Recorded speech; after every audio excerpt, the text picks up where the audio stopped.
L'objectif est simple, nous venons à l'église pour devenir meilleurs.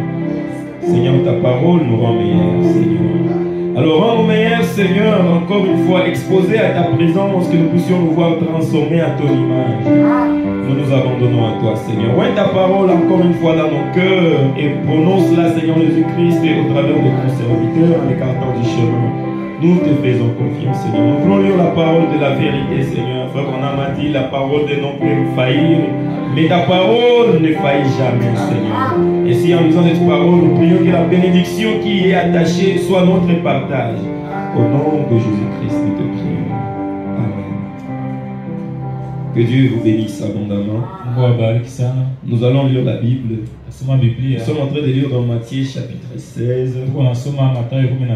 Nous allons accompagner ça aujourd'hui par Jean chapitre 1er. Jean, nous commençons par Matthieu 16, verset 13. Jésus étant arrivé dans les territoires de Césarée de Philippe, demanda à ses disciples: qui dit-on que je suis, moi, le Fils de l'homme? Ils répondirent: les uns disent que tu es Jean-Baptiste, les autres Élie, les autres Jérémie ou l'un des prophètes.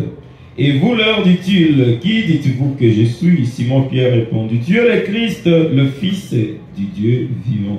Jésus reprenant la parole lui dit: tu es Simon-Pierre, c'est mon fils de Jonas. Car ce ne sont pas la chair et le sang qui t'ont révélé cela, mais c'est mon Père qui est dans le ciel. Et moi je te dis que tu es Pierre, et que sur cette pierre je bâtirai mon église, et que les portes de ce jour de mort ne prévaudront point contre elle. Amen. Basi Yesu akaenda pande za Kaisari ya Filipi, akawauliza wanafunzi wake akasema: watu unena mwana wa Adamu kuwa ni nani? Wakasema, wengine unena yu Yohana Mbatizaji, wengine Elia, wengine Yeremia au mojawapo wa manabii. Akawaambia, nanyi mwasema mimi kuwa ni nani? Simoni Petro akajibu akasema, wewe ndiwe Kristo, mwana wa Mungu aliye hai. Yesu akajibu akamwambia, heri wewe Simoni mwana wa Yona, kwa kuwa mwili na damu havikukufunulia hili, bali Baba yangu aliye mbinguni. Nami nakwambia, wewe ndiwe Petro, na juu ya mwamba huu nitalijenga kanisa langu, wala milango ya kuzimu haitalishinda. Amen. Amen. Nous pouvons nous asseoir.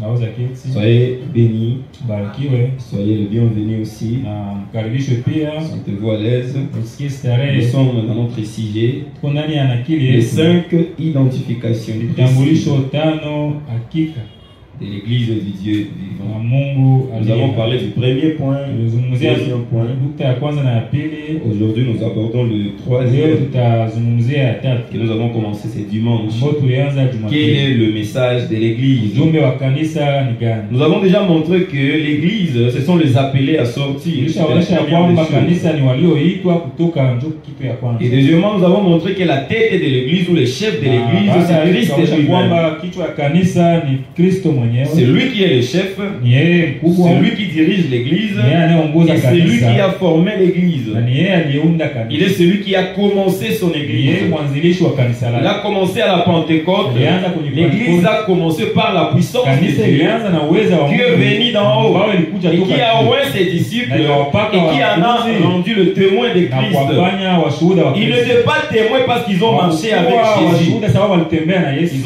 Ils ont été témoins parce qu'ils ont reçu Walikuwa l'Esprit qui washuhuda était maana en lui. walipokea roho ambayo ilikuwa ndani ya Yesu. C'est l'Esprit de Christ Ni roho wa Kristo qui témoigne anayeshuhudia dans le témoin de Christ. ndani ya washuhuda wa Et Kristo. la Bible dit, Na Biblia inasema c'est son esprit ni roho qui wake témoigne à notre esprit anayeshuhudia roho zetu que nous ya l'appartenons. kwamba tuko Ce n'est wake. pas nous qui témoignons, Sio sisi non, c'est Dieu qui tunaoshuhudia, témoigne de bali ni nous Mungu et de notre appartenance à anayetushuhudia lui ya kwamba à tuko partir de wake son esprit. kupitia roho wake. Alors, quel est le message de l'Église? Basi ujumbe wa kanisa ni nini? Nous avons dit que c'est la repentance qui est le premier Tuliona ya message. kwamba ujumbe wa kwanza ni toba. Il y en a plusieurs, Kuna ujumbe mais le nyingi. premier que le prophète Ya aborde ici, kwanza ambayo nabii c'est la repentance. ni toba. la repentance envers Dieu Toba mbele ya Mungu et la rémission de péché. Ça, c'est na dans ondoleo les wa 5 dhambi. identifications, paragraphe Ndani ya 86. ya mahubiri La repentance envers Dieu et la rémission de péché firent prêcher à son nom toba na ondoleo wa dhambi ka hubiriwa kwa jina lake à toutes les nations, kwa mataifa en yote commençant par Jérusalem. kuanzia Il Yerusalemu. dit, et vous êtes Ah, témoins sema, de ces na choses. nyinyi washuhuda wa mambo haya. Il dit, c'est de lui que le prophète parlait, ça veut dire de Christ. Anasema ni yeye ndio manabii walizungumzia kusema Kristo. C'est autour de lui que gravite toute la Bible. Kando yake Biblia yote Tout inazunguka. tourne autour de lui. Yote yanazunguka Certainement qu'il saura ce qui doit hakika ya être kwamba enseigné. atajua kile ambacho kinabidi Comme tout tourne autour de Christ Tena yote inazungukwa et que na toute Kristo. la Bible na Biblia yote gravite autour de lui, inazunguka nyuma ya Kristo. alors il sait ce qu'il faut Kumbe enseigner. anajua nini Et il a dit, enseigner la repentance à Anasema mon nom. mfundishe toba mjina langu. Je vais dire quelque chose ici. Christ est le Nasoma mystère de Dieu fulani révélé. hapa, Kristo ndiyo siri ya Mungu Paragraphe iliyofunuliwa. 121. Mstari Il est le terme principal de toute la Bible. Yeye ni nakili ya muhimu ya Qui Biblia ça? yote. Christ.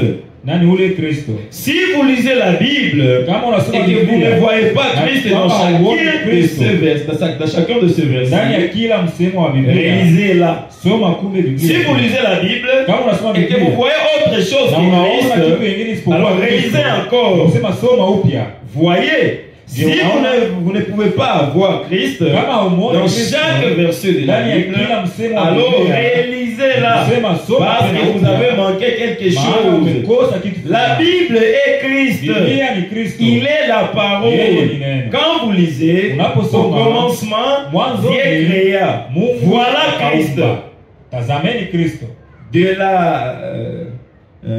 Voilà Christ. Voyez Tazameni chaque Kristo. point de Unaona? suspension. De là jusqu'à l'amen. Dans Mwanzo l'Apocalypse. pale mpaka kuamina ya Ufunuo, Chaque mot rend témoignage de kila Christ. tamko inashuhudia Donc Kristo. Christ, Ni kusema Kristo il est le sujet principal de la Bible. ndio nakili ya En muhimu réalité, ya il est le Biblia. seul sujet de la Kwa Bible. kweli ndio nakili. La moja Bible ya parle de Biblia. deux choses. Biblia inazungumzia mambo Qui est réellement une seule chose. ambayo kwa kweli ni kitu Il moja. parle de Christ et de son Kristo épouse.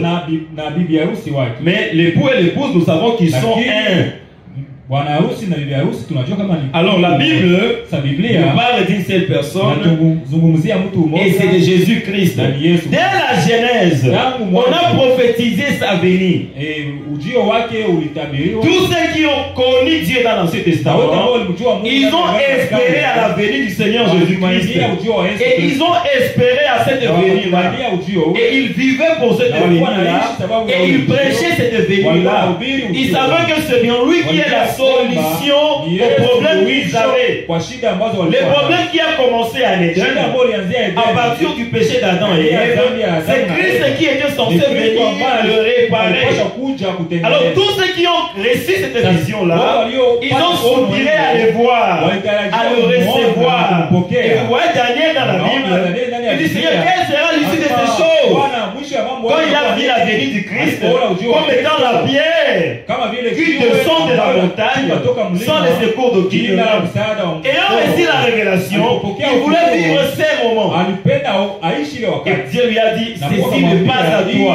Même Job, qui est le livre le plus ancien de la Bible, il a aussi reçu la même chose comme consolation dans sa douleur. Quand il a reçu la révélation de Christ, comme quoi il va venir, il a crié, je sais que mon Rédempteur est vivant. Il dit, au dernier jour, quand il s'élèvera, je le verrai. Pas quelqu'un d'autre, pas les yeux de quelqu'un d'autre, mais mes propres yeux. Et il a dit, que ces paroles soient écrites avec comment il a dit, avec, comment on appelle ça? Sur les rocs avec un instrument de fer. Donc d'une manière à ce que ça ne soit pas effacé. Parce que c'était des paroles de vérité. La consolation de Job dans sa souffrance, c'est de savoir que Jésus allait venir. Quand Jésus était venu, c'était la réponse de Dieu, la solution de Dieu au problème de l'humanité. Et la repentance devrait être prêchée à son nom. Parce qu'avant lui, Dieu ne pourrait pas ôter le péché. Mais lui, quand il est venu avec une nouvelle alliance qui permet à ce que le pécheur soit délivré de son péché. Ça veut dire que l'iniquité, l'incrédulité soit ôtée du cœur de l'homme. Et c'est ce que nous allons compléter ici dans Jean chapitre 1. C'était Jean-Baptiste ici qui est en train de parler. Il dit, Jean chapitre 1, verset 29. Le lendemain, il vit Jésus venant à lui. Et il dit, voici l'agneau de Dieu qui ôte le péché du monde. C'est lui dont j'ai dit, après moi vient un homme qui m'a précédé, car il était avant moi. Voyez-vous ce que Jean vient de dire ici? Entre Jésus-Christ et Jean, qui est sur la terre? C'était Jean. Mais il dit, j'ai dit, c'est lui qui vient après moi m'a précédé. Il était ce que le prophète annonçait. En réalité, il était celui qui s'annonçait par le prophète. C'est pas son esprit, c'est loin de son esprit qu'ils ont parlé de sa venue. Et il a dit la même chose, il dit, avant qu'Abraham ne dise moi je suis. Donc il s'agissait de Jésus dans l'Ancien Testament. Il s'agit de Jésus toujours dans le Nouveau Testament. Jésus, il est le messager et le message qui a été annoncé dès avant la fondation du monde. Parce que la Bible dit, dans la pensée de Dieu, avant même que le monde ne soit, l'agneau a été immolé. Il s'agissait toujours de Jésus même avant la fondation du monde. Donc la pensée de Christ, c'est une pensée éternelle. Le plan de Dieu, tout le plan de Dieu concernant les salis de l'humanité est caché en Christ. Dieu ne connaît rien d'autre que Christ. Pour le salut, Dieu connaît Christ. Pour le pardon de péché, Dieu connaît Christ. Pour le rachat des âmes, c'est toujours Christ. Donc en dehors de Christ, Dieu ne peut rien faire. Il est la parole. Amen. Et la parole vient au prophète. Alors Jean il dit, voici l'agneau de Dieu qui ôte le péché du monde. Et nous disons ici que le message de l'Église, c'est la repentance au nom de Jésus-Christ. Aujourd'hui, quand on en parle, ça paraît comme une blague. Mais en réalité, c'est une solution réelle et la seule qui puisse exister pour le péché. C'est Jésus-Christ. Dans l'Ancien Testament, quand quelqu'un pouvait pécher, il allait au temple. Il allait avec son agneau. Il gémissait pour son péché. Il soupirait à cause de ce qu'il avait fait. Il avait un regret sincère dans son cœur. Il était tellement sincère et il venait avec son agneau. Conformément à la prophétie de Moïse, il disait si quelqu'un pêche, il prend un agneau, il va au temple, il est sincère dans son cœur et il regrette ce qu'il a fait. Alors il met la main sur l'agneau, il commence à confesser. J'ai fait ceci, j'ai violé, j'ai péché, j'ai volé, j'ai brisé qui ne m'appartient pas. Et là, les sacrificateurs prenaient l'agneau et ils commençaient à égorger cet agneau. Ça, c'est dans l'Ancien Testament. Et quand il terminait là-bas, la personne rentrait chez lui avec son péché pardonné. Mais la différence était que les sentiments là qui l'amenaient à pécher, l'agneau ne pouvait pas l'ôter de son cœur. Les péchés même qu'il avait fait, c'était simplement couvert. Parce que les sangs des animaux ne pouvaient pas ôter le péché. Alors quand Jésus-Christ est sur la terre et que Jean a pointé cet agneau-là, disant voici l'agneau de Dieu qui ôte le péché du monde, c'était une solution pour les gens de cette époque et ça reste une solution pour les gens de cette époque. Ça veut dire quoi? Voici cette fois-ci la personne qui va ôter de votre cœur les désirs, la culpabilité, donc la condamnation et les désirs même du péché. En d'autres termes, celui-ci, une fois que vous venez à lui, il pardonne vos péchés et il enlève à vous l'incrédulité qui vous amenait à pécher. Alors que le sacrifice devrait être donné chaque jour, que les pécheurs venaient au temple, ici le sacrifice est donné une seule fois et le pardon est accordé toute une vie. Donc une fois que Jésus te pardonne, ce n'est pas qu'il devait te revenir avec la même chose. Non, il enlève le péché et il enlève le désir du péché. Et c'est là que nous devons nous poser la question. Est-ce que je suis déjà pardonné? En d'autres termes, est-ce que le désir du péché est déjà ôté de mon cœur? Le pardon ici, ce n'est pas que l'on a couvert le péché, mais ça veut dire qu'on l'a enraciné. On l'a ôté de ton cœur. Et tu ne peux plus faire le même chose. Parce que ce qui t'a mené à faire la chose, c'est ce qui a été enlevé. Voilà ce que Jésus vient faire. Et alors, pour que cela soit fait, il faut que la repentance soit prêchée différemment. Alors qu'on prêchait que vous devez venir avec un agneau, aujourd'hui on vous dit voici l'agneau de Dieu. Aujourd'hui tu ne viens pas avec quelque chose d'autre. Tu te présentes devant l'autel, mais tu te réponds au nom de Jésus-Christ et tu es baptisé au nom de Jésus-Christ. Pour faire quoi? Pour le pardon du péché. Et c'est là ôte en vous la culpabilité. Tout ce que nous avons fait, que ce soit en parole, que ce soit en acte, ça doit être fait au nom du Seigneur Jésus-Christ. Que ce soit la repentance. Aucun autre nom ne peut ôter les péchés. Aucun autre nom ne peut ôter la culpabilité. Alors quand vous avez la révélation du nom de Jésus et que vous l'appliquez sur votre cas, que ce soit la maladie, que ce soit les péchés, que ce soit l'incrédulité, cela est censé être ôté. Si ce n'est pas le cas, alors vous en avez simplement la connaissance et non la révélation. Qu'est-ce qui fait que les gens n'ont pas la sincérité? C'est parce qu'ils ne sont pas encore convaincus de leur péché. Quand vous êtes convaincu du péché, vous n'hésitez pas de vous repentir au nom de Jésus-Christ. Parce que vous comprenez que le péché sera tué de ton cœur. Regardez ce que Frère Branham dit ici. Les gens n'atteignent pas la profondeur de la sincérité. Donc quand vous venez, il faut d'abord que vous ayez la sincérité. Et la sincérité elle-même ne suffit pas. Vous pouvez être sincère et prier le Seigneur et aller en enfer. Jésus-Christ dit, c'est en vain qu'ils m'honorent. Il a fait une adoration sincère. Les catholiques disent que si Dieu n'avait pas agréé l'offrande de Caïn,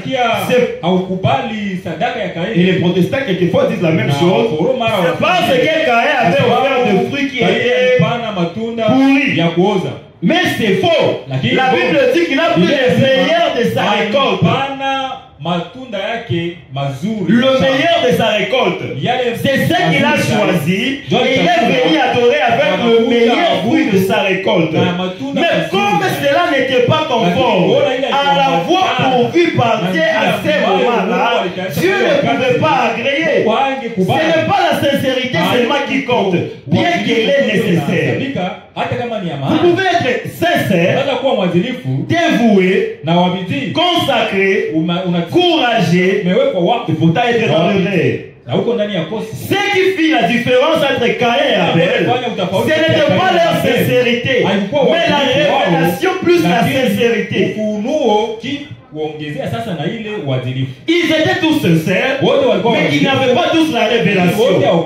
Et quand Dieu a parlé à Caïn, il ne lui a pas dit qu'il n'a pas été sincère. Il lui a dit plutôt fais comme ton frère. Fais comme ton frère. Alors Abel, il a eu la révélation que pour ôter les péchés, il faut l'effusion du sang. Et quand il a tué l'agneau qui représentait le Seigneur Jésus-Christ, qui allait venir au dernier jour, afin de pouvoir ôter les péchés de l'humanité, alors il a coupé la gorge de l'agneau et le sang de l'agneau est venu sur lui. Et quand il a terminé de faire cela, il confessait, peut-être sans le savoir, qu'un jour Jésus allait venir et que le pardon sera prêché et la rémission sera prêchée à son nom. Croyons en celui qui allait venir, Dieu l'a imputé à justice. En réalité, ce n'est pas à cause de l'agneau, mais c'est à cause de celui qui allait venir. Et la révélation qu'il avait reçue, que Christ allait venir. En d'autres termes, le salut dans l'Ancien Testament, c'était de recevoir la révélation que Jésus viendrait. Et il mourrait en lui. Ça veut dire qu'il mourrait dans la promesse de sa venue. Et c'est pour cela que quand Jésus était venu, il est allé même en enfer après sa mort pour aller témoigner aux gens qui croyaient qu'il allait venir. Et c'est là d'Adam jusqu'à Jean-Baptiste, comme quoi réellement il est venu et qu'il a donné les sacrifices et que désormais le péché peut être ôté. C'est pour cela que le diable combat la rémission du péché dans le nom du Seigneur Jésus-Christ. Les gens pensent que c'est juste un jet d'enfant, alors que c'est à cela que repose toute la Bible, sur la rémission du péché dans le nom du Seigneur Jésus-Christ, sur le pardon du péché dans le nom du Seigneur Jésus-Christ, sur le baptême dans le nom du Seigneur Jésus-Christ, sur le salut dans le nom du Seigneur Jésus-Christ. Tout se pose dans ces noms-là. Sans le nom de Jésus-Christ, point de pardon du péché. Sans l'effusion du sang, sans la révélation de son nom-là, il n'y a pas de pardon de péché. Quand nous allons à l'église et que nous disons que Jésus est Dieu, il faut maintenant dire que quelquefois c'est parce que le voisin a dit que Jésus est Dieu. Mais la plus grande révélation qui soit donnée à l'église du Dieu vivant, c'est de savoir que Jésus-Christ est la supériorité, ou alors est la divinité suprême.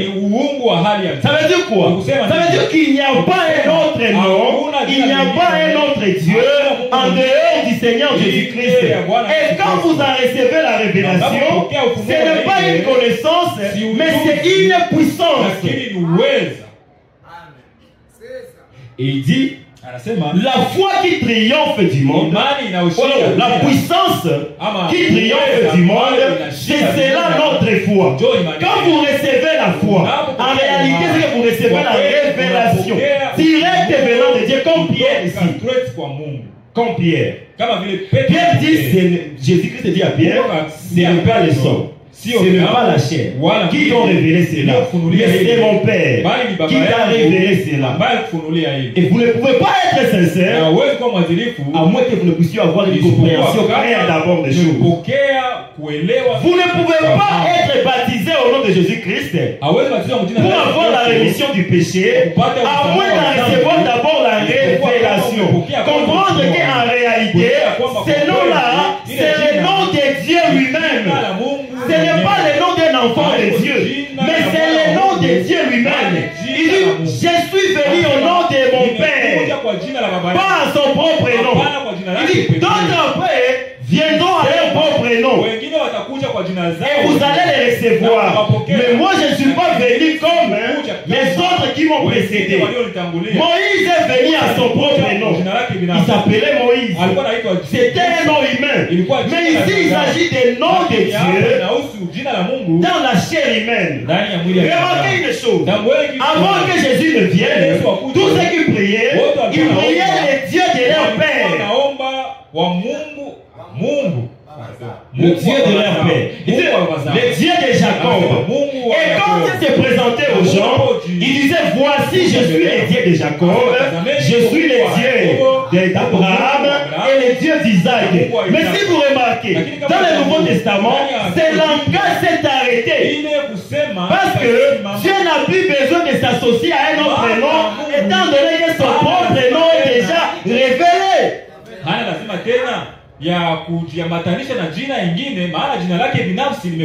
Dans tout l'Ancien Testament, le nom de Jésus n'était pas encore connu. En d'autres termes, le nom de Dieu n'était pas encore révélé. Jésus, ce n'est pas le nom d'un fils, c'est le nom du Père. Je suis venu au nom de mon Père. Il dit, les autres viendront à leur propre nom. Et vous les recevrez. Mais moi, je suis venu au nom de mon Père et vous ne pouvez pas les recevoir. Dans l'Ancien Testament, Moïse, il voit Dieu. Alors que Moïse, il connaissait déjà l'historique. Il connaissait que Dieu avait appelé à parler à Abraham. Mais quand Moïse rencontre Dieu, la première des choses qu'il lui demande, il dit, qui es-tu? Mais comment il va lui demander ça? Alors qu'il savait déjà que Dieu n'est pas un nom. Alors qu'il savait qu'il est le Dieu d'Abraham, il est le Dieu d'Isaac. Il était déjà là-bas Jéhovah Jireh. Mais il savait qu'il s'appelait Jéhovah Jireh. Mais comment s'il s'appelait Jéhovah Jireh? Moïse a demandé encore quel est son nom. C'est parce que Moïse, avec un prophète, il savait que Jéhovah Jireh, ce n'est pas un nom, c'est un attribut, c'est une fonction qui est partielle, temporaire. Et ces noms-là, il le porte temporairement. Mais le nom éternel de Dieu devrait être révélé. Alors quand il lui a posé la question, quel est ton nom? Il s'attendait à ce que son nom, son vrai nom alors, lui soit donné. En d'autres termes, c'est comme si il savait que quelqu'un s'appelle enseignant. Mwalimu. Enseignant, prof. J'étais avec l'enseignant. J'étais avec Jéhovah Jireh. C'est la même chose. Un Dieu qui donne les sacrifices et qui agresse son propre sacrifice. Ça s'appelle Jéhovah Jireh. Ce n'est pas un nom. C'est juste une fonction. C'est un rôle. qu'il a joué pendant un moment. Mais quand il lui a posé la question, il pouvait dire maintenant Jéhovah Jireh, quel est ton nom? Voyez-vous cela? Alors, quand vous remarquez là-bas, il dit quand j'irai là-bas, les peuples vont me poser la question. Les dieux là, comment ils s'appellent?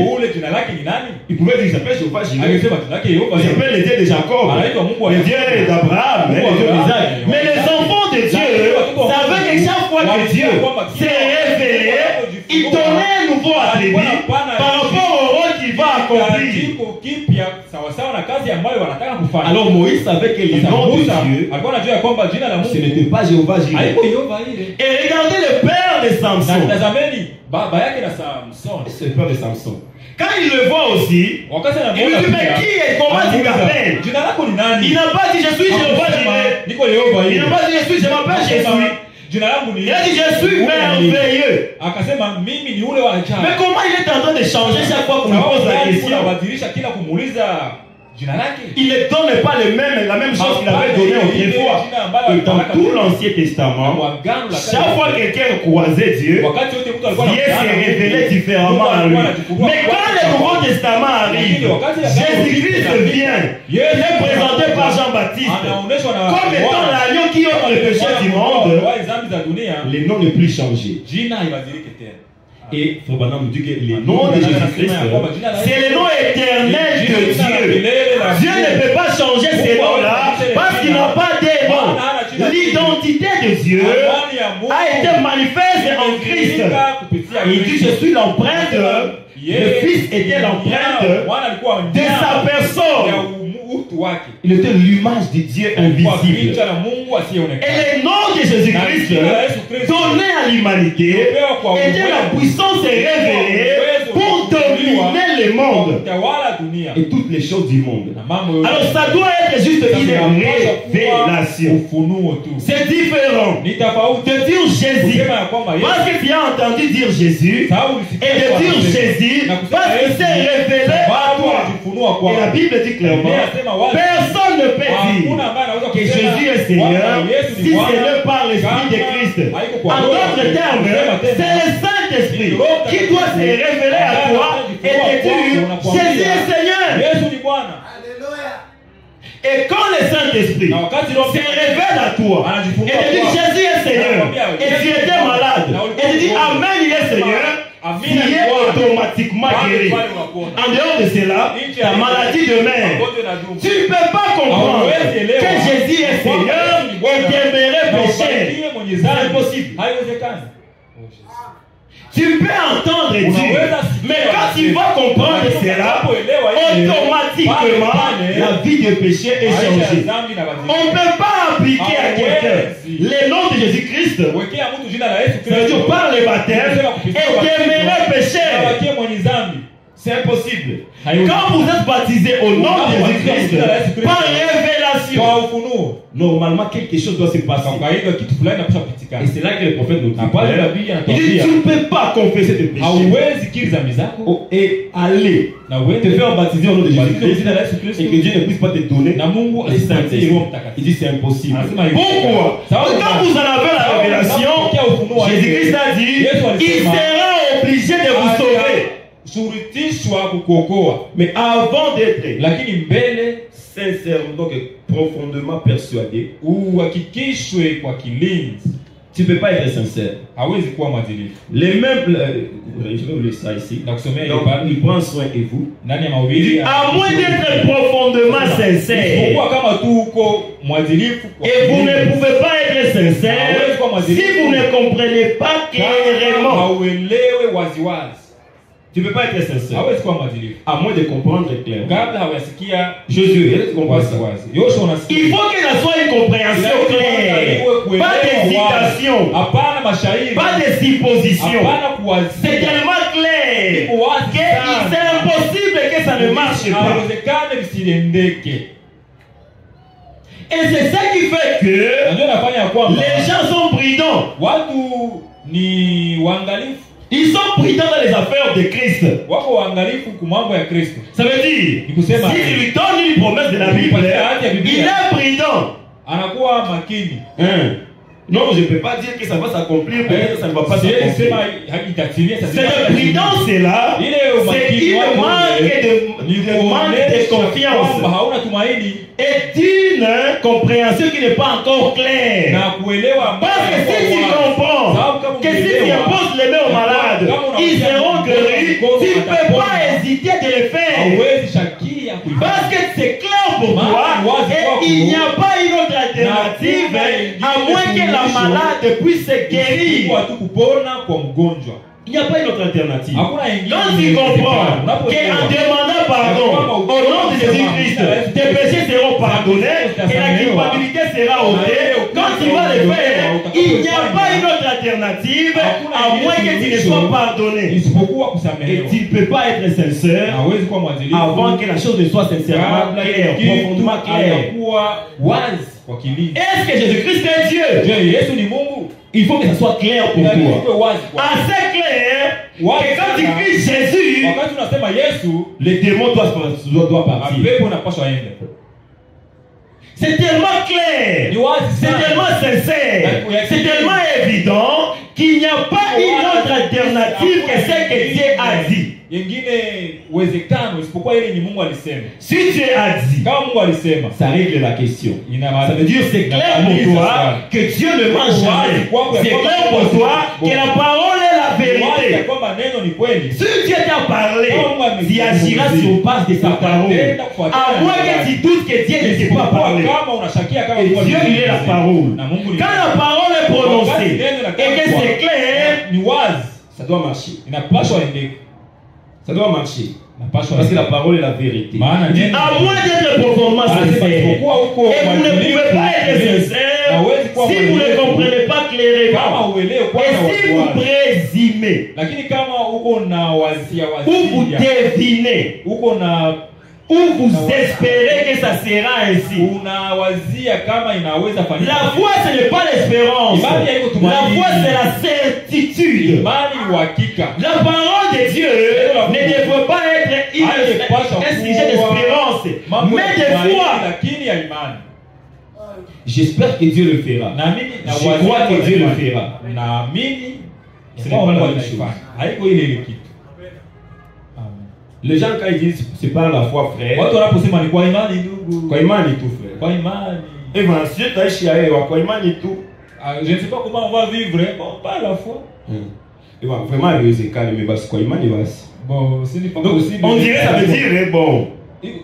Si vous savez les mana imani kusema horoscope, la foi, ce n'est pas de l'horoscope. Imani haiko kubahatisha.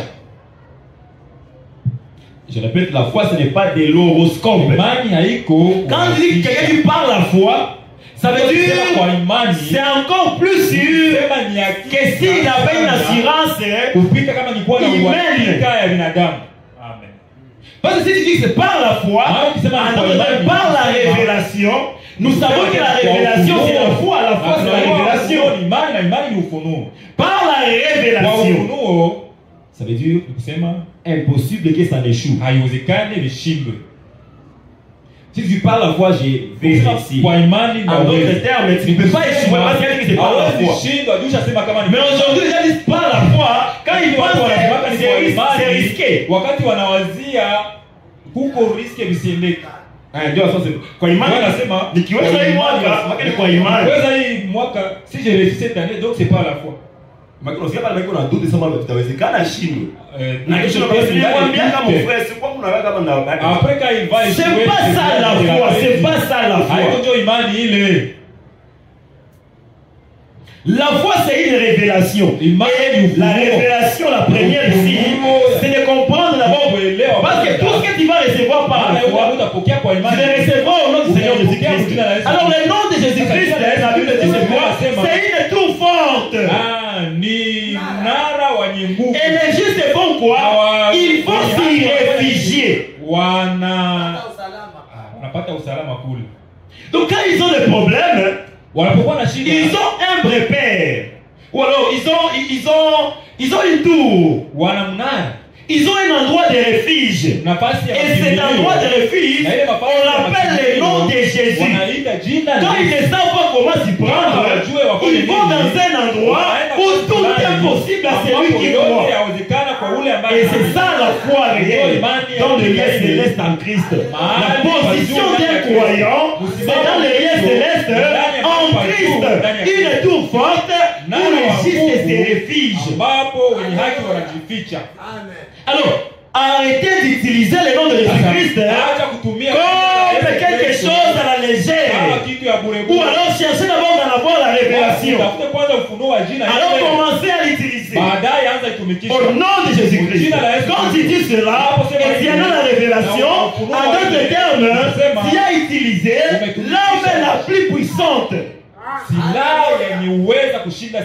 Un soldat. Un meilleur de meilleur. Quand il utilise la plus grande arme, ça veut dire qu'il est devant le plus grand défi. Et dans l'histoire de la chrétienté, l'arme la plus puissante que nous pouvons utiliser, c'est quand nous faisons les cours au nom de Jésus.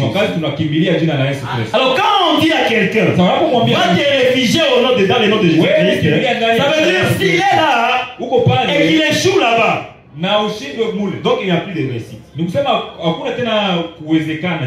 Si tu as prié au nom de Jésus et tu n'as pas réussi la réponse, tu es calme. Tu sais que donc, c'est tout ce qu'on pouvait faire. Est-ce que vous comprenez ça?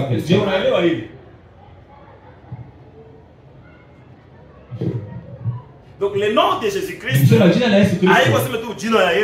on ne dit pas seulement le nom de Jésus, le nom de Jésus. La repentance doit être prêchée à son nom. Parce que ce nom est si puissant qu'il peut ôter les péchés. Et en dehors de ce nom-là, il n'y a pas de pardon de péché. Ce n'est pas que Dieu ne veut pas te pardonner. Non, il n'a pas aussi un autre moyen à utiliser contre les pécheurs. C'est comme si tu allais à l'hôpital et que tu souffres d'une maladie. Et puis tu viens, on te remet l'ordonnance. On te dit, va acheter tel médicament. Au lieu d'acheter ce médicament-là, tu dis, non, moi je n'aime pas ces médicaments. Je prends plutôt celui-ci. Et puis tu prends et tu n'es pas guéri. Le problème, c'est le problème des médecins. Non. Le médecin, lui, il a proposé ces médecaments-là. C'est parce qu'il savait que c'est pour ce genre de maladie. Il n'y a que ce genre de médicaments qui peut guérir. Et c'est que le prophète nous dit ici. Si toute la Bible a parlé de Jésus et qu'il a arrêté le sujet, alors il est la personne appropriée pour nous dire quel est le vrai message de l'Église. Et il vient de nous dire que la repentance, le pardon de péché doit être prêché. Mais cela doit être prêché en son nom. Ça veut dire ici qu'en dehors du nom de Jésus, point de pardon de péché. C'est la remède que Dieu possède. Et il nous la révèle comme quoi appliquer mon nom et le désir du péché sera ôté. Alors quand on applique de la même manière que Élie le prophète a restauré l'autel. Quand il a terminé à restaurer l'autel et que chaque pierre était à sa place et que les 12 pierres étaient là-bas, qu'est-ce qu'il a fait? Il a dit à son serviteur, va regarder. Il n'a plus fait autre chose. Et quand on a regardé, et on a vu qu'il n'a pas la pluie, est-ce qu'il a dit je vais encore prier? Va encore regarder. Alléluia. Si vous comprenez cela, il est allé regarder. Il n'a plus vu la pluie.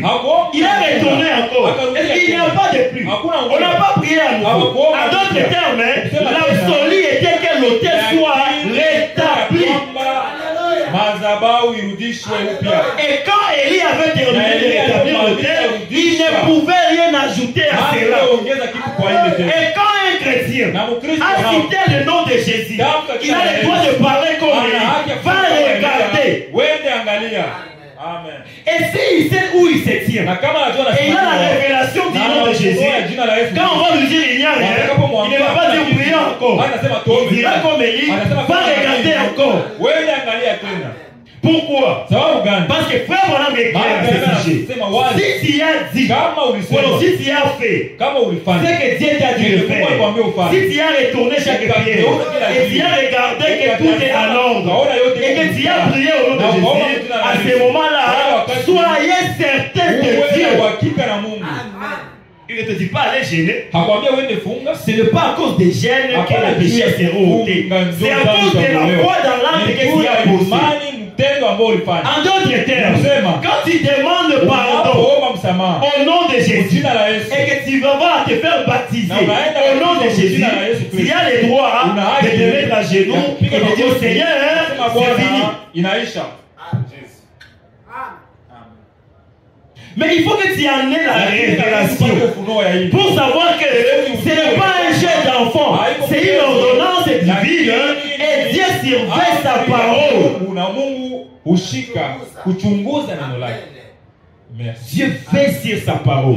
Et Dieu lui peut accepter que le monde ou le ciel tombe en faillite, mais que sa parole soit maintenue.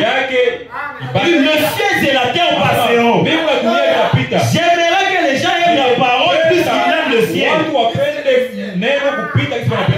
Parce que le ciel dans tous les cas passera. La terre passera. Mais la parole ne passera jamais. Parce que la parole est Dieu. S'il y a une chose sur laquelle on doit se confier, c'est la parole de Dieu. Pas même Dieu. Sa parole. Moi je me confie en Dieu. Mais tu ne te confies pas à sa parole. Tu ne connais pas ton Dieu.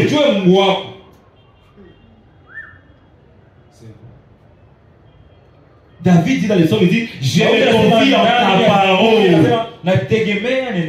Je me confie. C'est confier.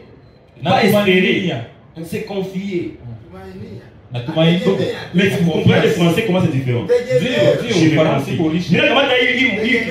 Il téléphonait en gros, il confiait frère Augustin. Je prends mon téléphone, je le confie au frère. Ma sécurité à téléphone, il ne dépend d'un Augustin de ce téléphone. La seule manière de ravir ce téléphone, c'est de vaincre Augustin. Je me confie à sa parole. En d'autres termes, la seule manière que j'échoue est que sa parole échoue. Parce que je me confie en elle. Et quand la parole dit quelque chose, c'est lui qui a la révélation. Il reste calme. Il reste calme. Il sera comme Élie sur la montagne. Il ne va pas regarder. Et puis, quand on a regardé, je ne sais pas si c'est la 7e fois, je ne me rappelle pas très bien. Comment on peut regarder une fois? On équipe. On voit, et puis il renvoie encore. Et puis, au lieu de faire quelque chose d'autre, il envoie sans rien faire. Parce qu'il avait déjà fait ce qu'il fallait faire. Alors quand vous priez au nom de Jésus, vous savez faire ce que vous devriez faire. Quand le diable commence à te dire que non, peut-être non, la foi n'est pas un peut-être, la foi est un absolu. Debout sur la promesse, et tu tiens la parole en priant. Et Dieu est fidèle pour te dire sa part de responsabilité. Mais il faut d'abord être profondément. Et vous ne pouvez pas être sincère avant que ça ne soit clair. Il faut que quand tu pries au nom de Jésus-Christ, que ça soit si clair pour toi que tu sais que je suis sur les sommets ici.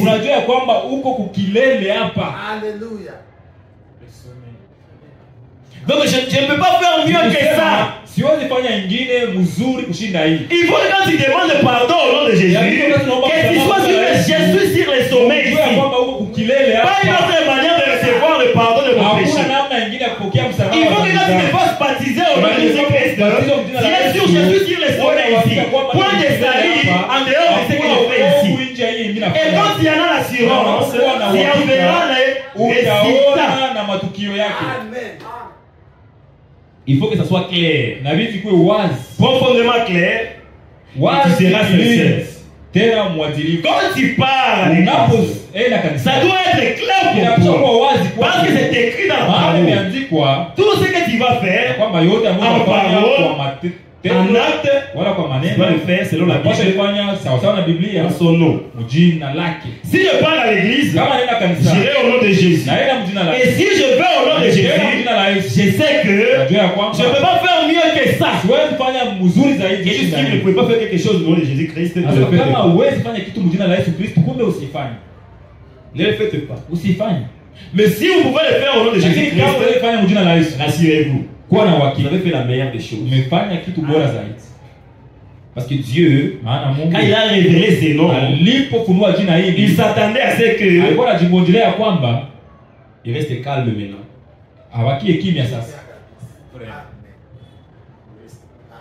Parce qu'il sait que bon, ils ont déjà les noms. Finalement. Et c'est ce que Frère nous a appris. Si la véritable révélation habitait l'église du Dieu vivant, il n'y aurait pas d'obstacle. Il dit Satan sait que si la véritable église recevait la véritable révélation du nom du Seigneur Jésus-Christ, qu'est-ce qu'elle va devenir? Il en met invincible. L'invincibilité de l'église dépend de sa révélation, de sa compréhension claire du nom de Jésus-Christ. Dans le cas contraire, il sera invincible. Voilà pourquoi l'église est bâtie sur ça. Ce que nous avons lu ici. Tu es Pierre. Et sur cette pierre, je bâtirai mon église. Ça veut dire sur la révélation de qui il est. Quand vous avez la révélation de qui est Jésus, pour Dieu, la question est réglée. Parce que tout ce que vous demanderez, tout ce que vous demanderez en son nom, il vous sera accordé. Avant de quitter cette terre, il a dit à ses disciples, jusqu'ici, vous n'avez encore rien demandé à moi. C'est Jésus qui avait dit ça. Jusqu'ici, vous n'avez encore rien demandé à mon nom. Mais moi je vous dis, demandez au Père à mon nom. En d'autres termes, vous déjeunez à Yipeke. C'est moi qui vous l'ai dit, faites-le. Ok. C'est ainsi, hein, voilà. Nous comprenons. Donc, pour que Baba te pâtisse, pour que le Père nous le donne, en réalité, Dieu ne connaît que Jésus. Dieu ne te connaît pas. Oh, moi je suis prédestiné. Oh, c'est la parole qui et c'est Jésus. Quand tu prends Jésus et tu appliques son nom sur ta vie, Dieu ne va pas te voir, il va voir Jésus dans ta vie. Et Dieu ne nous exauce pas à cause de nous-mêmes. C'est à cause de Christ. C'est en lui que nous sommes exaucés. C'est en lui que nous sommes perfectionnés. C'est en lui que nous sommes parfaits.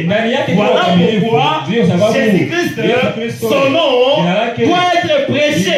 La rémission du péché doit être annoncée à son nom. Parce qu'en dehors de son nom, Dieu ne connaît rien d'autre. Voilà pourquoi le diable combattra le nom de Jésus. Parce que le nom de Jésus est la force de l'église. Il dira aux gens de se faire baptiser au nom du Père, du Fils et du Saint-Esprit. Et ils vont penser que c'est la même chose. S'ils le faisaient au nom de Jésus, ce n'est pas la même chose. Et ça ne sera jamais la même chose.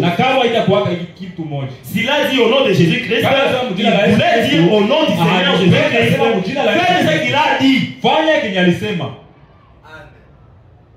Quand les gens le voient comme ça, ils disent non, c'est pas grave. C'est ce que le diable fait voir aux gens. Donc le nom de Jésus ne peut appliquer à toi, tu ne l'appartiens pas. que tu fasses 10 ans à l'église, 20 ans à l'église, tant que son nom n'est pas appliqué, tant que tu n'es pas encore fait baptiser à son nom, et que tu es repenti à son nom, le pardon du péché oublie, les Saint-Esprit oublie, les salis oublie, parce que c'est en son nom que ça sera fait. S'il faudra demander le Saint-Esprit, ça sera au nom de Jésus. S'il faudra faire les baptêmes, ça sera le nom de Jésus. Que ça soit en parole, que ça soit en acte. Faites tout au nom du Seigneur Jésus-Christ. Parce que si ce n'est pas son nom, ça n'engage pas Dieu. Ce qui engage le Seigneur, c'est son nom. Si ce n'est pas son nom, c'est entre vous. Et Satan le sait. Voilà pourquoi, quand il veut attaquer l'église, il s'attaque d'abord à ces noms-là. Le nom de Jésus-Christ qui devient un slogan, qui perd sa valeur. Oh, je suis chrétien. Je suis chrétien. Mais il n'en voit pas même le sens. Il n'en comprend même pas l'importance. Il pense qu'être chrétien, c'est comme si je suis mouchi. Il pense que c'est la même chose. Et quand tu le dis, tu vois qu'il n'y a pas une certaine... Il n'y a pas quelque chose de sacré qui est dégagé derrière. Alors que la Bible est claire, il dit, si même si on confessait le nom de Jésus-Christ, éloigne-toi du péché. En d'autres termes, c'est tellement sacré que tu n'as pas le droit de le prononcer et continuer à vivre dans le péché. Ce n'est pas compatible le nom de Jésus et la vie de péché. Si tu fais le péché, tu t'éloignes de ces noms. Si tu fais la vie de péché, tu t'éloignes du nom de Jésus. Si tu fais être délivré du péché, tu t'approches maintenant de ces noms. Parce que ces noms-là est la guérison. Et la guérison du corps. Et la guérison de l'âme. Tout ça c'est au nom de Jésus. Au nom de Jésus. Le pardon. Au nom de Jésus. La guérison au nom de Jésus. Tout ce que vous pouvez avoir, obtenir, soit c'est au nom de Jésus-Christ, ou alors vous n'aurez rien. Mais vous devez d'abord avoir la révélation. Il dit, à moins que vous ne pouvez pas être sincère si vous ne comprenez pas clairement. Il faut que d'abord que le nom de Jésus pour toi ne soit pas juste Jésus. Ça doit être une compréhension. Si tu comprends, tu dis ah ok.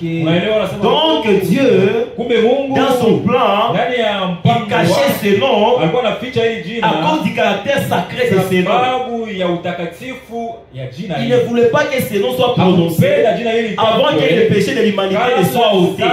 Parce que le péché et le nom de Jésus sont incompatibles. Alors, pour garder ces noms, je dois m'éloigner du péché. Et quand je citerai ces noms, ça engagera le ciel. Parce que c'est le nom de Dieu. Le nom de Jésus est une tour forte. Et les justes, ils vont aller se réfugier. Et la Bible dit, et ils sont en sécurité. Ils sont en sécurité. Pas qu'ils se sont cachés dans les noms de Jésus. Alors, prends les noms de Jésus avec toi. Prends les noms de Jésus avec toi. Enfant de tristesse. Donc, quand on a huzuni, prends le nom de Jésus avec toi. Il dit, ça va te procurer la joie. Mais comment un nom peut procurer la joie? Comment la vie dans ces noms-là fera la joie? Parce que le nom de Jésus-Christ, c'est la vie à l'intérieur. Ce n'est pas un nom comme un autre nom. Si jina kama jina lingine. C'est un nom qui a la vie derrière le nom. Alors quand on te baptise au nom de Jésus-Christ, la vie qui était derrière ces noms entre en toi. Et c'est ce qui fait que tu n'as plus le désir du péché. Parce que la vie qui était derrière les noms t'est déjà accordée. On y va avec révélation. Avec une compréhension claire. C'est sûr que quand je veux faire ceci, cela va arriver. Parce que Dieu l'a dit. Et ça doit arriver ainsi. Parce que Dieu ne manque jamais. On va se mettre debout pour prier. Le nom de